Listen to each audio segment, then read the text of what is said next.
I found a library hold notice for us. I checked it out before it expired. Hook. The email subject line was ordinary enough to look like a mistake.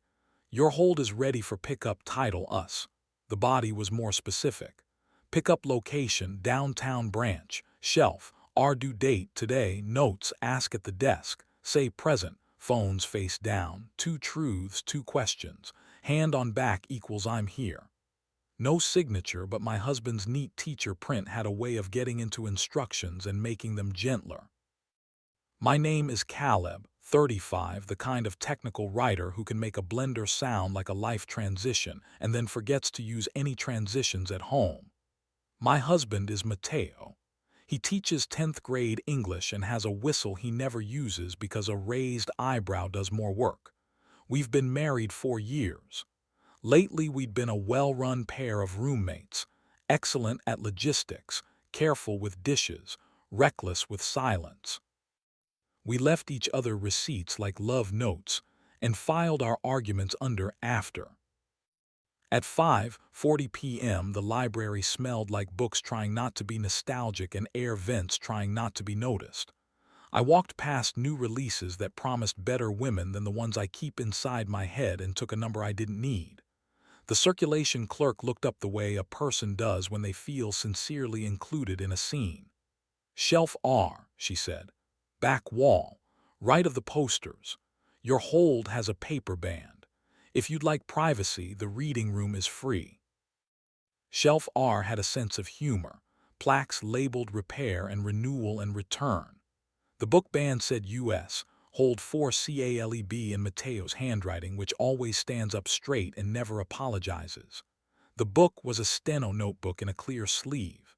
Inside, a lemon-colored kitchen timer, 2 paper good cups we had star-stickered into ceremony once as a joke, and a craft notebook labeled in block letters, Manual of Borrowing approved by no one. On the first page, 5 rules.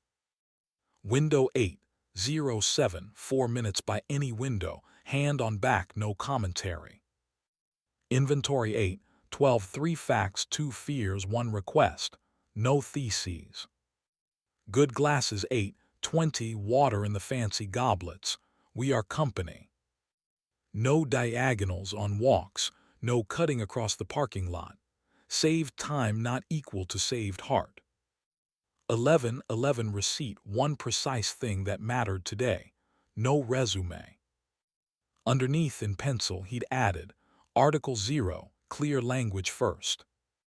There was a card tucked in the pocket, a catalog card edge-worn with 3 typed labels, green go, yellow gentle, red no fixing, just the hand. A second card said, ask at the desk. Say present.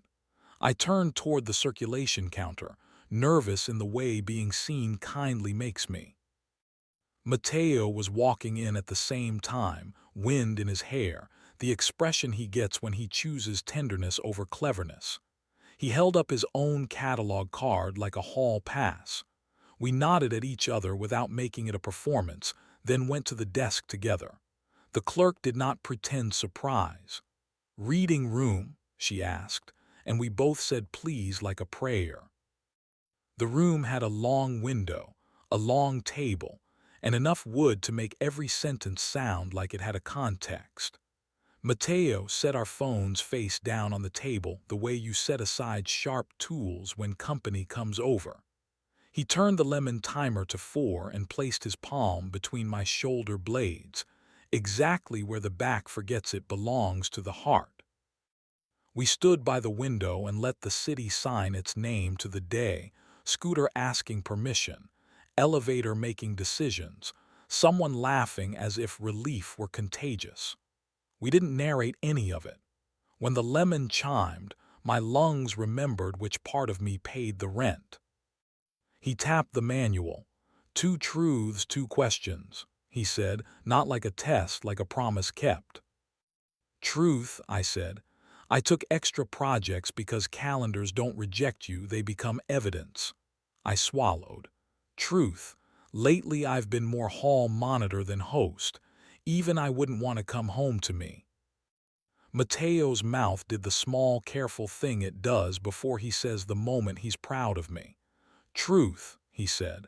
I've been sending thumbs up because the icon can't be disappointed in my timing. He inhaled. Truth. I miss the way you used to drop your keys on the counter like a flag, not a retreat. He slid the green card between us. Go. Go, I said. When did you stop knocking on the kitchen doorway? He asked. When I decided being brief was safer than being told, I picked a bad time, I said. What would you ask for if you didn't apologize first? He asked. Your hand at 8:07 every night for 4 minutes, I said. And that we do inventory like a check-in, not a closing argument. 3 facts, 2 fears, 1 request. I took a breath I would have been embarrassed by if we weren't alone. When did you start grading me like a paper you hadn't assigned? He winced, then nodded as if the point had landed in the proper margin. When I thought if I gave you a rubric you stop going out of bounds, he said. You were never a student, you were a person I was avoiding.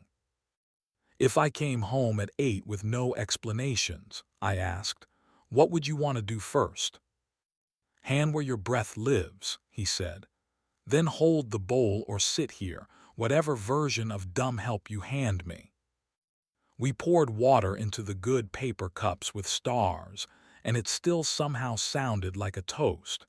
We didn't make a speech.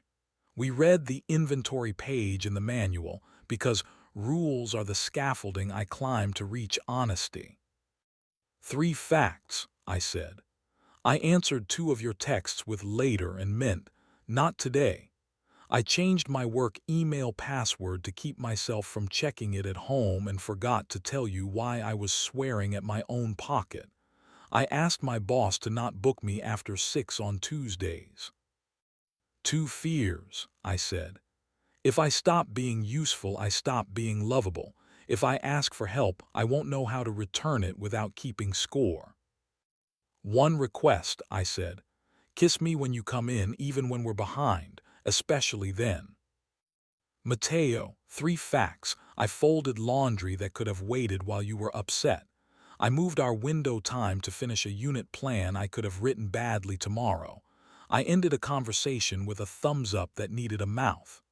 2 fears, that my patience is actually retreat. That order is my way to keep you at room temperature. 1 request, ask me for dumb help, hold the bowl, sit here, put your hand here. The clerk knocked on the door like a stage manager making kindness official. Close at 6, she said. If you want to renew, I'll pretend not to notice. We smiled the way people do when the world conspires in their favor without asking for a tip. We took the manual home and made a place for it on the fridge with a magnet shaped like a chair that doesn't apologize for being ordinary. Mateo added a sticky note labeled Garage of Excuses and stuck an envelope under the radiator. The rules. Park it's nothing, and I'm just tired here. Retrieval requires reading out loud like paying a fine. The first time I slid, I'm just tired in, it felt like checking a coat I'd been wearing to get out of weather. Later, when I reclaimed it out loud, it behaved. At 3:15 the next day, my phone buzzed with a push alert that belonged to no app in both of us. Listen to 11 seconds of water. Text present/where. I played the laundromat recording I made during a week I mistook volume for identity. Present/bus stop, I typed. Mateo wrote present/chalk because he was diagramming sentences for kids who thought grammar was a threat. I smiled at the bench. Nobody charged me for joy. We chose a witness because marriages need a notary who bakes. We asked Mrs. Patel in 4C, who distributes muffins and mercy without mixing the bowls. Once a month she texts, window, and we answer with 1 sentence each. She never comments. She hearts the thread like a stamp that says filed. We walked without diagonals because my legs love shortcuts when my heart can't afford them. The city applauded in its native tongue. A teen on a scooter learned our silhouette. A small dog decided our shins didn't need management. A bag of hard candy appeared on the bench with a note, "For those who keep their hours." We ate 2 and saved 2 for ugly minutes. We failed early and often and learned to do it closer to each other. On Wednesday, I sent "running late" without "I'm sorry," and Mateo texted a photo of Article 0 underlined. I wrote, "I'm sorry. I'm scared my email was mean and I don't know how to fix it without performing." He wrote, "present/window, 807. The map lit itself. On Friday, he made a joke umbrella over my rain, then closed it, raised both hands like an usher, and put his palm on my neck. "Red card," he said softly. "No fixing." The world moved back 2 feet. We started $5 duty-free on Fridays. One small, useless, beautiful thing on the table to name together. I bought a green marble from a kid with a tackle box of treasure. Mateo found a brass bookplate in a shop that sells other people's intentions. We named them Soft Planet and Due Back.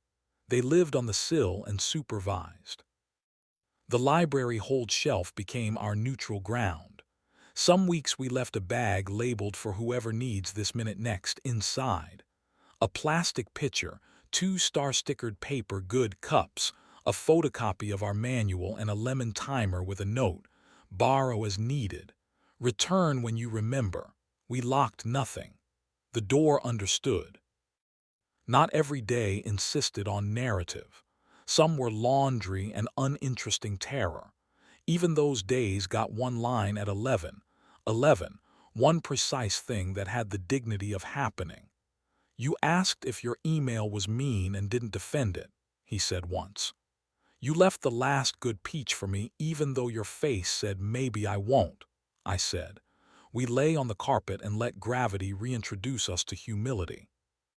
Sometimes 8:07 became 8:17, or we fell asleep during 11:11. The manual didn't scold. It waited like a coat rack. The napkin map on the fridge softened at the corners from being touched. The good glasses looked less like guests and more like staff.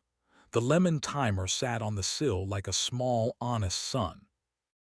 One afternoon, I found the library email again and noticed a line I'd missed. "If your hold expires, place it again. There may be a wait." I printed it out and taped it beside the manual, then scribbled a legend in the margin. "Same house, 100, hand on door, not handle. Say I'm here." Only then enter. It changed the humidity of the hallway more reliably than candles ever had. People ask if we did anything dramatic, if we moved out for a month, learned new languages for grief, detoxed from the news in a cabin.